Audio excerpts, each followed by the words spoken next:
The Chatty Dentist provides general advice and insights on patient communication in dentistry. However, we want to make it clear that we are not affiliated with any dental council or professional organization. The information shared in this podcast is for educational and informational purposes only.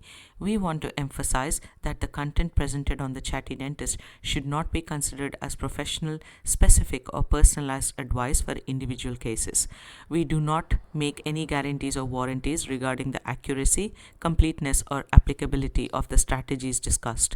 It's important to note that the dental regulations, standards of practice, and professional guidelines may vary significantly by region. Therefore, listeners are strongly encouraged to consult with qualified professionals or relevant authorities in their respective areas for specific guidance tailored to their unique circumstances.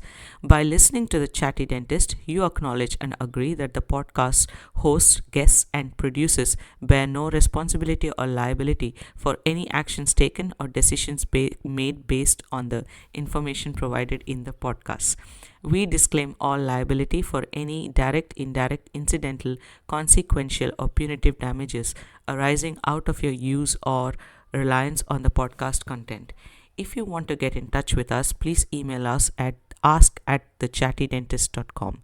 We want to acknowledge the Burunong people of the Kulin Nation as the traditional custodians of the land we are speaking from. We want to recognize their continuing connection to land, waters, and culture and pay our respects to their elders, past, present, and emerging. Mrs. Smith, a 50-year-old, is a new patient to your practice. She is attending today for a scale and clean as her previous dentist of 20 years has recently retired. Her medical history is clear. There's a family history of early tooth loss. She smokes about 10 cigarettes a day. Mrs. Smith has brought along an OPG taken at her last dental appointment when she had her 4/8 extracted. Today, you have performed a full periodontal examination and found heavy plaque and calculus deposits with some bleeding on probing at deeper sites, and you record generalized probing depth of 4 to 6 mm and a recession of up to 2 mm on the lower anterior teeth. Address patient's concerns, explain your diagnosis to Mrs. Smith, and work towards gaining informed consent for your management plan. The pointers here would be that we focus on the diagnosis and explain pathophysiology, explain the importance of risk factors, especially smoking. We must address management and concerns in a stepwise approach.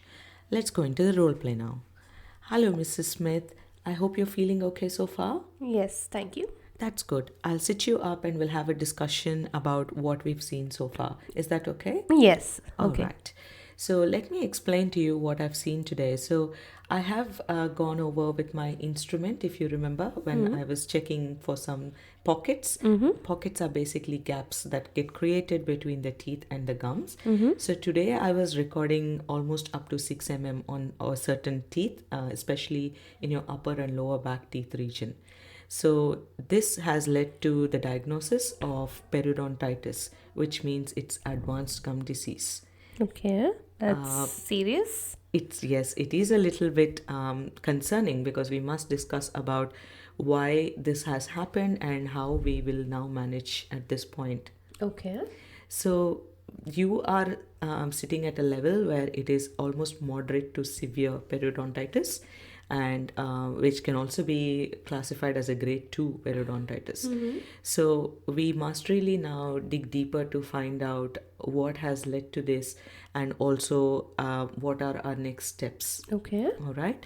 So before we discuss about what we'll be doing today, I do want to just recap a few questions with regards to your past dental visits. You did say that you've been seeing this dentist for a while, isn't it? Yes, I've seen him for almost 20 years and he just recently retired. I would mostly just get some scale and clean done. I visited him about once or twice a year and did whatever he suggested, maybe whatever fillings he asked or whatever tooth removal. We would just go ahead with it. All right. I would love to have some notes transferred to our practice if that's possible. I can definitely request the clinic where he worked. Okay. I'm not too sure. Right. Okay. Yeah, it's just so that we'll have a record of what was done in the past as well. Now, when you said you had teeth removed, do you know why they were taken out? I think they were loose. All right. Okay. Is that something you were always noticing, that your teeth moving around or having that sort of looseness in any of those teeth? Not really. I would just, brush and all that and go and get it professionally cleaned. And if he ever found something at that time, then we would go ahead and treat that. Okay. Sounds like that was a good plan. Yeah, Yeah. that's pretty good. Now, I know you said you're medically fit and well, but I just wanted to know, have you seen your GP anytime in the past? Not recent past. I only see him if I'm in trouble or if I've gotten, a fever or something like that. Okay. Does that mean that your blood tests are not up to date? I haven't gotten it done for probably 8 months now. Okay, so that's something that I think I would definitely encourage you to do Okay. once we finish with our appointment today. Mm-hmm. It's just very important that we stay on top of it, because sometimes conditions like diabetes can also lead to this sort of advanced gum disease. We don't want to miss any findings at this stage. So I would definitely encourage you to go back and see your doctor. Yes, this is starting to sound more serious than a regular dental checkup. Let me assure you that we will definitely try to stay on top of everything. Okay. And it's good that you're here now, and we have all these findings. So we'll definitely chalk out a good plan and just make sure that we're managing this as effectively as possible. Okay. Now, I also do want to know about what sort of a family history do you have when we're talking about early tooth loss. Is there a history in your family with your parents or anyone else who's probably suffered from similar conditions? I don't know about others, but yes, my parents did lose their teeth early. I'm not sure what exact age, but yes, I did seem to remember them having troubles with eating hard food and they had to lose their teeth. All right. Okay. So just to be clear, sometimes you could be doing everything right, and there could be a genetic factor which also leads to advanced gum disease.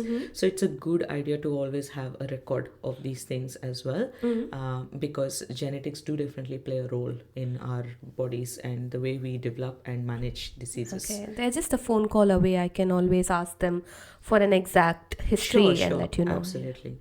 That's all good. Now, I do notice that you mentioned in your medical history form that you smoke about 10 cigarettes a day. Is that right? Of course, I mean, it's such a stressful era of life, and that's just something that gives me some relief. I understand. Yes. Have you tried speaking with someone in this regard? Have you tried to quit smoking or cut down on smoking in the past? No, it just helps me, go through the day. I don't think I'm looking at something like that. So I haven't spoken to anybody. Okay. So the reason why I'd like to bring your notice to this is smoking is also a huge risk factor when it comes to gums and gum health, and it can certainly predispose you to developing gum disease and advanced gum disease at this level.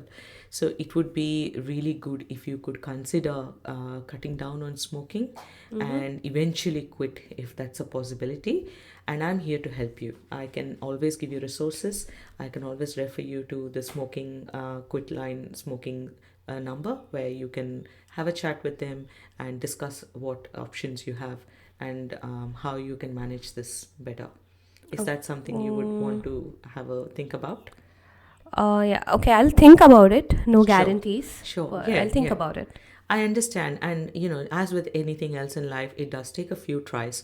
So it's always one step closer to eliminating risk factors when we work on reducing the smoking habit. Okay. Okay. Now, I know that you brought this big X-ray with you today, and it's good that I get a good picture of all the other teeth and the bone levels. But do you happen to know when was this done? Yes, at my last visit, I think about 8 months back. Okay, yeah, 8 months ago. So that's not too bad. It's pretty much recent. So that's good, and we'll keep this for our records as well. But this is also useful for our future reviews as well. This would be a good baseline. Okay. So thank you for bringing that in today. Okay. Now, we will now discuss about what will be done today. Mm-hmm. So, the first step would be that I will give a very good, thorough, deep clean of all the areas that we have seen today, especially because I've taken some pictures to show you. If you just look around this side, you'll see that you've got a lot of deposits, which is now built up around those teeth. So we do need to clear all of that out. So I'll give all of that a good deep clean today, and then I will discuss about your oral hygiene practices. Do you use a regular toothbrush, or what sort of a routine do you follow at home? My previous dentist asked me to start using electric toothbrush because it'll help with cleaning. That's because fantastic. every time I went to him, he said that I'm still having some deposits. So I've switched to it for about probably a year now, Okay. and I do brush 2 times a day. I floss, because. I like staying healthy, like I told you. I'm quite fit, so I didn't want to lack in my oral hygiene. That's great. Sounds like you're doing all the right things. Thank you. I'll definitely go through the process of brushing and flossing again, and just make sure that we are staying on top of the technique as well. Sure.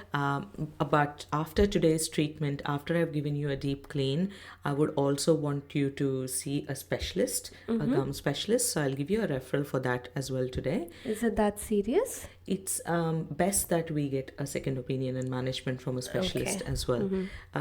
Given the size of the pockets and the amount of deposits, and also you do have a little bit of a family history and risk factors such as smoking, so it's a good idea to always have a fresh set of eyes. Have a look as well, and the specialist will correspond with us once he's seen you and he's treated you, and we'll bring you back into our rooms again in 3 months time for a review. Does that sound like a plan? Yes. Okay. That's great. And the other thing I would do is definitely remind you to go and see your GP again. Just as we discussed earlier, I don't want to miss any other findings just in case that would worsen the situation. I'll go see him, yes. Yep. Do you have any other questions for me, Mrs. Smith?